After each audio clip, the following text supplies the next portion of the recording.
All right, guys, we're picking back up on the all-day series from Founders Brewing Company. This is going to be available in the all-day variety pack. This is going to be all-day Crimson Sky, which happens to be a Session Red IPA. Not very flashy, not something you see people review very often, especially in the red ale category. But fun fact about me, I always loved Founders Red's Rye IPA. That was literally one of my favorite beers they produced. Came and went over the years. I saw it a couple of years ago, never saw it again. Founders, the odd chance that you're watching this video, probably not. Please bring back Red's Rye, the original recipe. So freaking good. Okay, today we're diving back into Crimson Sky, okay? This is 4.7% and 45 IBUs. Seems to be the staple across the board at that 4.7% range. Drink responsibly. We have a canned on date of 1/20/23.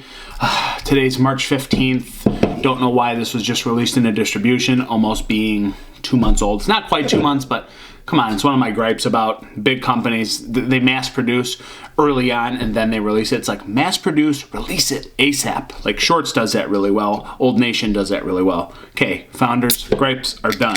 Now, diving into the Crimson Sky Session Red. Again, not a flashy category. I don't think many people talk about these very often, especially in reviews. But undoubtedly, you're getting that beautiful caramel amber red. Just looks fantastic. Look at this. Poor lighting again. If you saw my other video with the all-day series, I have this crappy lighting. I'm sorry about that. It's just what it is. This has intense carbonation streaming to the top. Nuttiness streaming to the top. Beautiful off-white head with a little beige tinge to it, but it looks great. It looks like the style should, and it looks proper for being in that category. Nothing looks off here. A little bit of haziness, a little bit of thickness, but undoubtedly 4.7%. Let's get an aroma. Huh. Nothing flashy, but it's interesting. It's very light, but yet it has those caramel, spicy, almost rye malts like Red's Rye had, but it's not rye, I wouldn't think. Just kind of that caramel, amber kind of vibe, a little bit of that maltier layer sitting there. There's like this fruity component in here too. It's like, it's like citrusy and like tropical. But it's like kind of piercing through the caramel malt. That's the main factor in this beer, but that fruitiness is really trying to come to the surface and push that malt down. I don't know, tropical like mangoes, you get some slight grapefruit, so citrus, tropical. I'm getting that whole thing. Let's dive in. That's a strange addition to the caramel maltiness, but we'll dive in. Crimson Sky, Founders. Let's go. Cheers. Ooh, does have some spiciness, man.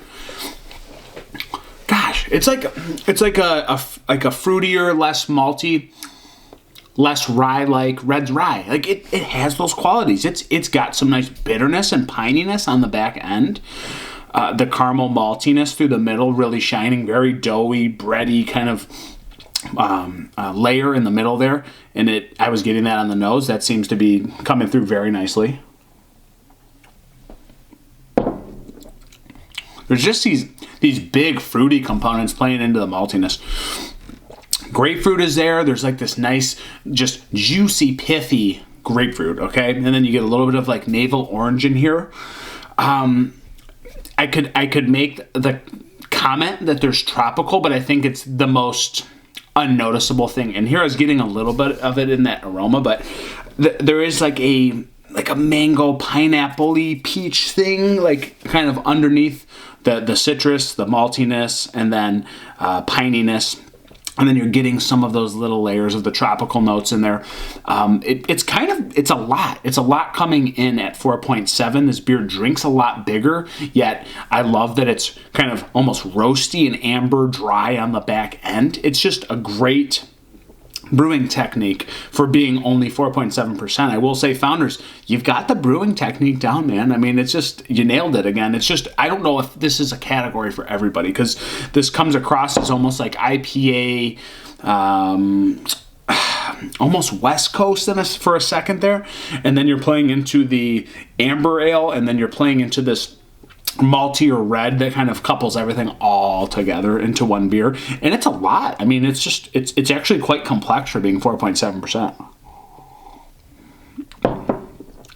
Very fruity on the front for being as malty as it is, but that malt kind of just dissipates at the end with dryness and bitterness on the back end because it's only 4.7%. So bravo, very good brewing technique, dude. It's fantastic. It's a really good beer. I have no gripes about it. I feel like I could like break down a couple other fruits in it beneath that caramel maltiness. There's a little bit of that spicy kind of rye thing there for a second. It's solid. It's really solid, man. Really drinkable too. So that's what I like about it. I like the drinkability. I like the dryness. It's just good, man. Just good. So I'm going to go with a 3.9 out of 5 because I like this category probably most or more than most people. Let's put it that way. And this pack has been awesome. So I think I underrated the West Coast all day, by the way. Like I think I would have gone like almost 4.3 or 4.4 on that because I really liked it the more I drank it. So disclaimer, maybe my rating was too low on the last one on that. So guys, you know where I sit today. It's Poor Michigan Reviews. Cheers.